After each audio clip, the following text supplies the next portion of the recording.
Le débat, ou plutôt la question, les marchés financiers sont-ils antidémocratiques? Il s'agit bien sûr du débat provoqué par les changements de gouvernement en Grèce et en Italie.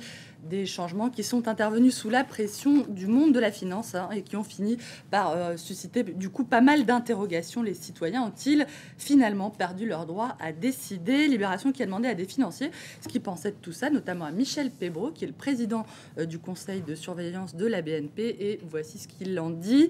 La sphère financière s'est transformée en un univers virtuel replié sur sa logique interne, pas très rassurant pour Jean-Pierre Jouyet, qui préside lui l'AMF, l'autorité des marchés financiers. Il y a bel et bien aujourd'hui un décalage entre les principes de la démocratie politique et l'absence de démocratie financière. Marché contre démocratie, point d'interrogation. C'est un débat sur lequel revient aussi ce matin Le Figaro dans son édito. Le journal pour qui ni Lucas Papademos en Grèce ni Mario Monti en Italie n'ont été imposés par les marchés. Leur nomination, je cite, s'est avérée nécessaire après un échec collectif et en l'absence d'une alternative crédible. L'objectif était de restaurer la confiance des investisseurs et c'est pour cette raison qu'on est allé chercher des hommes choisis pour leurs compétences techniques. Les politiques, justement, quoi qu'ils en disent, qui sont en pleine campagne en France pour 2012, et à gauche, c'est toujours la foire d'empoigne sur la question du nucléaire. Les écolos ont sommé François Hollande de dire clairement quels seraient ses choix en matière de nucléaire, de dire clairement si les socialistes, s'ils sont élus, vont aider la France à en sortir. Mais François Hollande ne veut pas, d'où la petite vacherie du jour. Elle est signée Daniel Cohn-Bendit dans Libération. Le cofondateur d'Europe Écologie Les Verts explique que François Hollande est, je cite, en train de se ségoliniser. Qu'est-ce que ça veut dire? Eh bien, ça veut dire qu'en refusant de renoncer à l'EPR, le nucléaire dit de haute sécurité, François Hollande fera en réalité peu de cas de ses partenaires écologistes et ferait preuve d'un autoritarisme déplacé.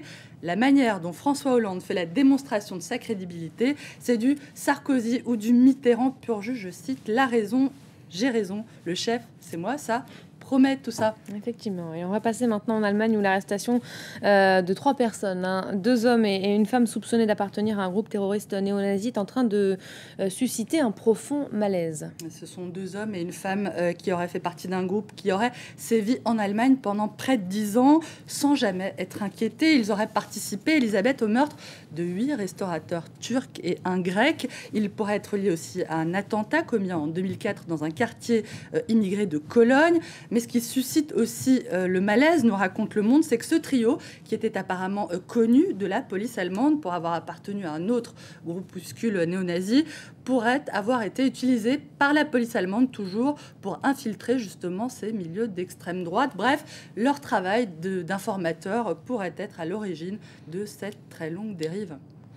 Une info qui a retenu votre attention également ce matin, l'installation d'une base américaine en Australie qui doit être annoncée aujourd'hui par le président Obama. Et c'est Le Figaro qui revient sur les raisons de cette installation. La création de cette base américaine, probablement dans le nord du pays, aurait pour but de répondre, je cite, aux inquiétudes d'un certain nombre de partenaires asiatiques qui auraient réclamé, je cite encore, un renforcement de la présence militaire américaine pour contrer l'influence jugée de plus en plus envahissante du géant chinois. Pour terminer, j'avais 2 bonnes nouvelles. On n'a pas le temps. On est gâtés ce matin? Qu'une. Ah, qu'une seule. On n'a pas le temps. Et oui, la bonne nouvelle. Vous avez le temps, vous avez le temps. Histoire. Non, c'est comme ça.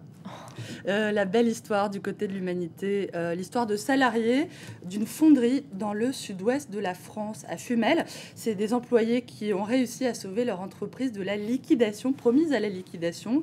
Ils ont refusé de baisser les bras. Ils se sont battus pour trouver un repreneur. Ils ont trouvé un groupe dirigé par un Italien, ça ne s'invente pas, qui les a réembauchés. Pas mal.